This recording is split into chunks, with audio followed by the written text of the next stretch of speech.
Lorsque l'Éternel apparut la 4e fois, Abraham se fut sous la forme de Melchisédek, afin de le préparer à vaincre une grande tentation. Melchisédek, roi de Salem, fit apporter du pain et du vin. Il était prêtre du Dieu Très-Haut, Genèse 14-18. À cette époque, Abraham était fatigué car il revenait de la guerre. Peut-être avait-il impérieusement besoin de certaines choses. Le roi de Sodome lui conseilla de prendre le butin et de libérer ses hommes. Mais Abraham savait que la malédiction de Dieu reposait sur Sodome et Gomorrhe. Aussi refusa-t-il d'accepter quoi que ce soit de la part du roi de Sodome, pour ne pas être souillé. Il lui fallait beaucoup de force spirituelle pour refuser une telle offre.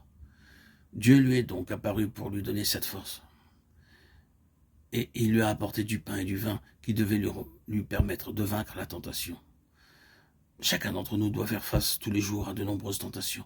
Mais Dieu a pourvu en notre faveur pour vaincre ces tentations, en faisant de notre Seigneur Jésus-Christ notre pain et notre breuvage quotidien. Nous devons le manger et le boire journellement par la foi. Nous devons dire, Seigneur, Jésus, tu es mon pain et tu es mon breuvage. Satisfais-moi et donne-moi la force intérieure et prépare-moi à résister aux tentations qui, vraisemblablement, vont m'assaillir aujourd'hui. Garde-moi d'être souillé par les choses de Sodome. Aide-moi à mettre ma confiance en toi et en toi seul.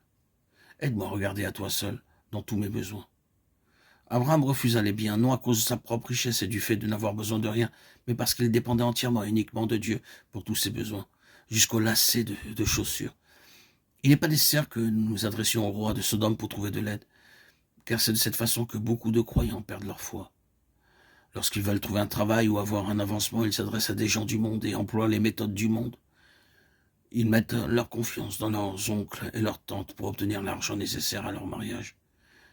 Si nous mettons notre confiance en Dieu, il honorera notre foi et il pourvoira à tous nos besoins, y compris les lacets de souliers.